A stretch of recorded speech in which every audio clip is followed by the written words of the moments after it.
Ola, moi boas tardes, queridos amigos e amigas ointes, e sean todos e todas benvidos a Todo está nos libros, a este programa de divulgación cultural onde cada vez que nos achegamos pois a fin de semana ou algún que outro rato de lecer, queremos que aproveiten moi ben ese tempo e para nós o mellor xeito de facelo pois é tendo un bo libro nas mans.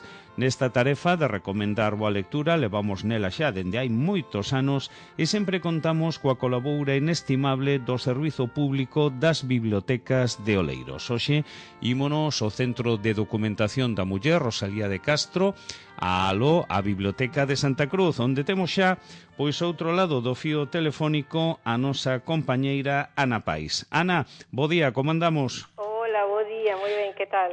Bo día e frío, verdade? Ai, frísimo, hoxe sí, Hoxe hai que abrigarse, bufanda e chaquetón. Sí, pero bueno, un día fantástico e bueno, penso que toda esta fin de semana ademais vai ser unha fin de semana estupenda para ler, non? Antes xa do fin de ano novo e demais, pois uns días estupendos para aproveitar a ler así uns libriños. Pois sí, eu penso que sí, que antes de rematar o ano, o ideal é relaxarse a fin de semana lendo un bo libro, tanto grandes como pequenos. Pois comezamos, se te parece, recomendando lectura xa para os máis novos da casa. Hoxe, por onde imos? Público infantil ou xuvenil?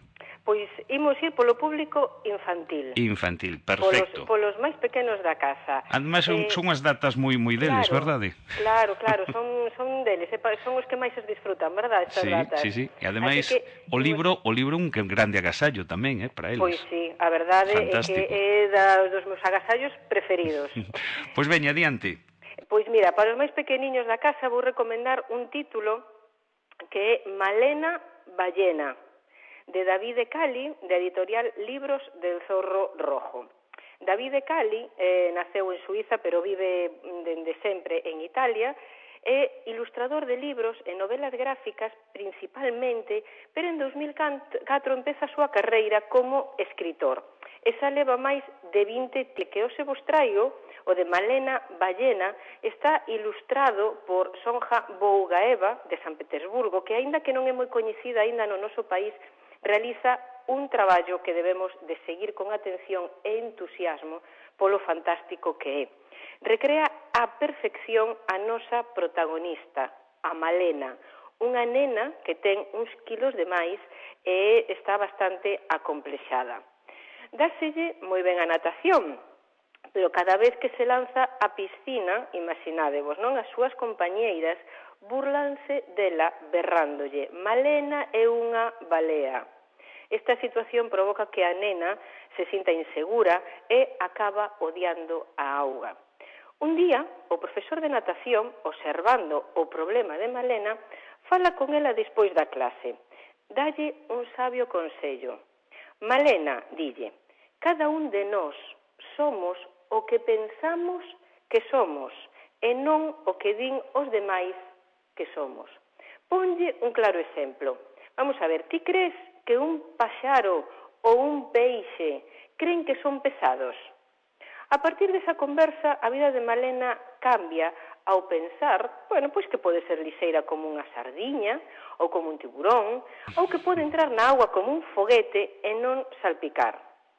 Este consello serviralle para todo na súa vida, mesmo cando vai pola rúa e se sinte un grande xigante ante aquel home que todos os días a incomodaba meténdose con ela. Malena decátase de que o truco que lle ensinou o profesor realmente dá resultado, de que realmente podemos ser o que nos propoñamos, a nosa mellor versión tan só co pensamento, porque a través deste pensamento cambiamos as nosas emocións, e se cambiamos as nosas emocións, por extensión, cambiamos tamén as nosas accións. Aos nenos e nenas sempre lles dicimos que poden ser o que queiran, pero quizáis non se xa tan fácil de entender se non lles poñemos un exemplo claro. E este conto realmente é iso, é ese exemplo que os máis pequenos e pequenas poden entender, porque Malena aprende e pon en práctica o sabio consello. Malena Ballena é un claro exemplo de superación adaptado aos nenos e nenas que empezan a ler, no que aprenderán que crecer é toda unha aventura e que saír victoriosos ou vitoriosas de situacións adversas forman parte da súa evolución. Con imaxinación e confianza, todo será posible. É un conto entrañable que se pode atopar nas bibliotecas de Rialeda, Mera, Dorneda, Nos e Santa Cruz. Pois ten moita disponibilidade, case témolas en todas, Prácticamente en todas as bibliotecas, Casi. Moi ben, pois comezamos moi ben cunha boa suxestión aí, cunha boa recomendación, e agora toca o turno xa ao noso público adulto, eles e elas. Que lle recomendamos nestes días tan especiais? Pois mira, para os adultos vou recomendar un libro moi especial para nós, para a Biblioteca de Santa Cruz. Unha novela que se acaba de publicar e que tivemos o privilexio de presentala aquí, na biblioteca, da man da propia escritora. Trátase de El intermedio que somos, de Silvia Salgado, da editorial Excellence. Explícovos por que é especial. Silvia Salgado é veciña de Oleiros, vive en Mera, tamén, así que imos romper unha lanza, non, a favor dos escritores e escritoras locais.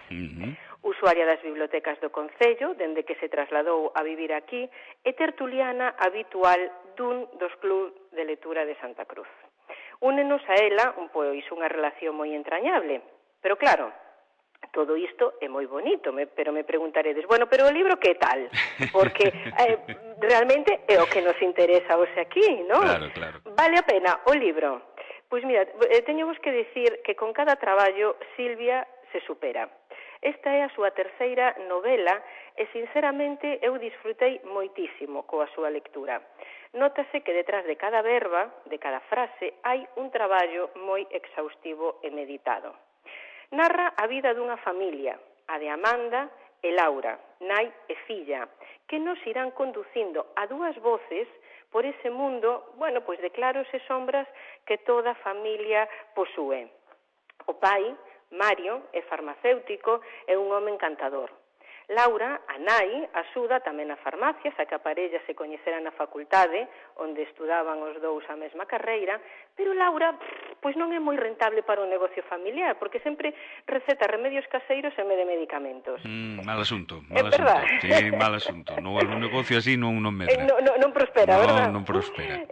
A meirande parte do seu tempo, Laura adícallo a Mateo, o fillo menor diagnosticado de Asperger, que parece que ten as dúas pronunciacións posibles, segundo o psicólogo Rafael Santandreu, e por último temos a Amanda, a filla maior que está en plena adolescencia. Bueno, xa te digo, temos unha familia que podería ser calquera das nosas, cos seus bons e os seus malos momentos.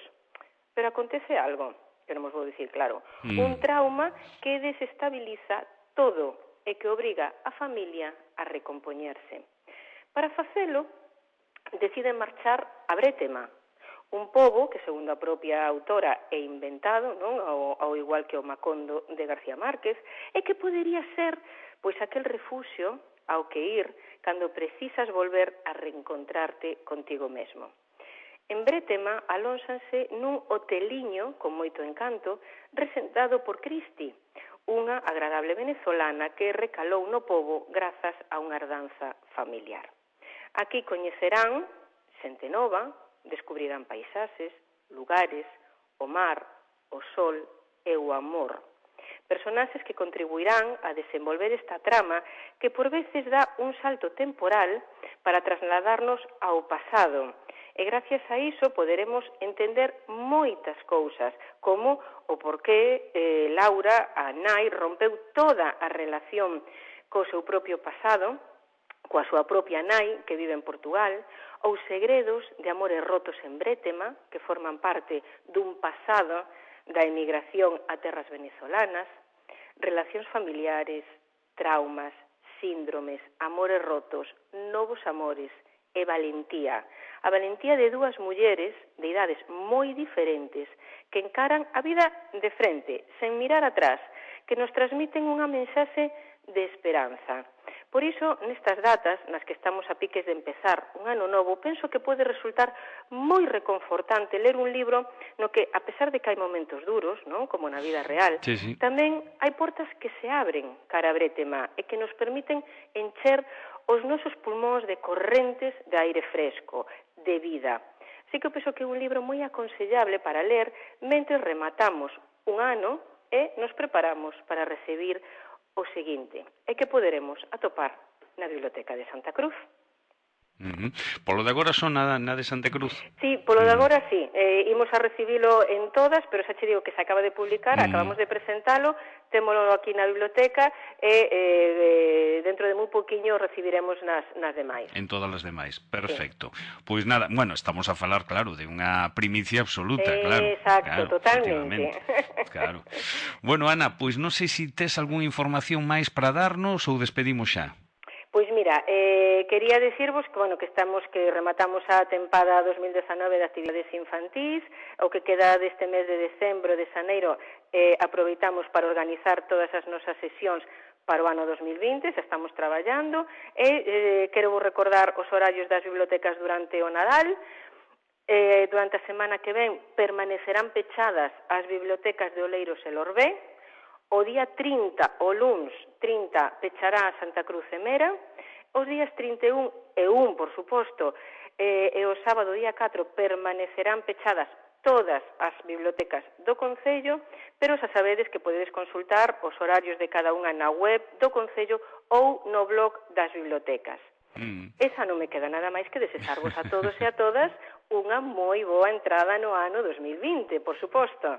Pois igualmente, Ana, moitísimas grazas pola información, polas recomendacións, e nada, no 2020 xa falamos de novo, de acordo? Teremos máis. Veña, unha aperta. Graciña, hasta logo. Dica logo.